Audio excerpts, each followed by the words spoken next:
Last night we told you about an increase in sightings of UFOs here in Minnesota. Most of those cases have pretty normal explanations, though. But we're intrigued by the story of a man who's experienced dozens of sightings. We discovered the skies are stranger and more dangerous than you might think. Here's Fox 9 investigator Tom Lydon.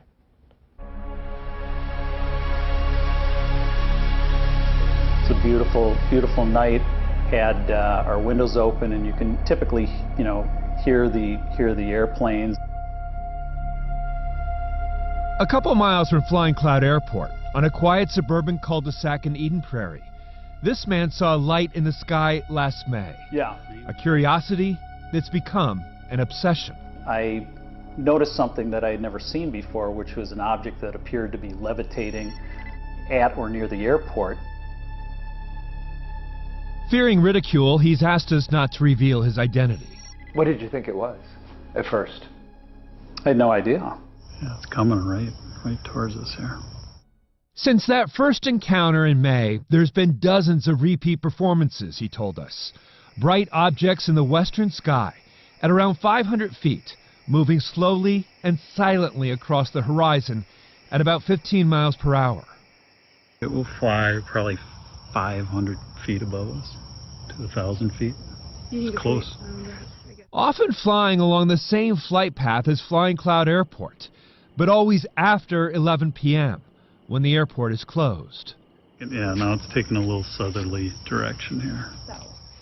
He's made more than 80 video recordings with his iPhone, sometimes seeing as many as 6 objects together, he says. But airport officials tell him nothing shows up on radar. So you've reported this to Eden Prairie Police. You've reported it to the Airport Commission. Yes. To the FBI. I myself called the FBI as well. And you called the FBI. Correct. So you've reported to all these agencies. Yes. Including the local Flying Cloud Airport. Correct. And everyone tells you they don't know what these objects are. That's correct.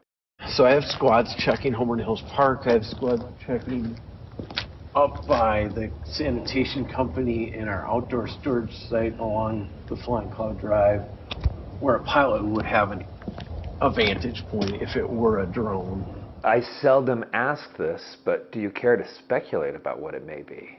Perhaps it's a listening device or something, kind of something where a big brother is tracking, people's movements. This year I've gotten more tips from people asking about mysterious aircraft or different things flying around than I've ever gotten before. When it comes to Big Brother being airborne, Sam Richards is the journalist you call. For years now, he's been tracking government surveillance aircraft over major cities across the U.S. To be honest, since the quarantine and then later the killing of George Floyd, there's been a upswell in people asking for information about weird airplanes or lights in the sky and that sort of thing. And Richards says there's been an increase in government surveillance during this summer of civil unrest.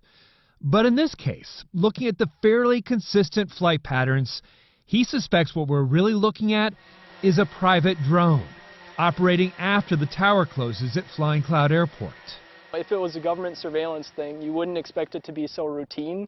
And he's not the only one who's skeptical. Eden Prairie Police tell the Fox 9 investigators, so far, evidence has led police to believe the flying object is likely a drone. If this is the case, the drone is being flown in restricted airspace. Officers continue to investigate in an attempt to identify and interview the drone operator and determine if criminal activity has occurred. In fact, drones have become a major concern for aviation in the Twin Cities. The Fox 9 investigators made a public records request and discovered 27 drone encounters with airplanes in the last 5 years. For most, no evasive action was taken, but there have been a few close calls.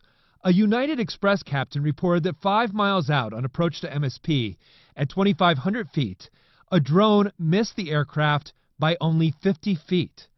Then last summer, a Lifelink flight also had a near miss with a 10-foot quadcopter that came within 50 feet of the aircraft. Back at Flying Cloud Airport, workers found a wayward drone inside the gates. Another almost hitting an aircraft on the ramp.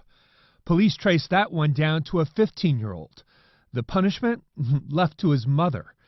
But an insurance agent warned airport officials if ingested into a jet engine on final approach, the drone could be a bad result. So far, we've been lucky, but in a strange way, the man who thought he was seeing UFOs may have given us an early warning. The skies are stranger and more crowded than we think. It's not nothing, it's something.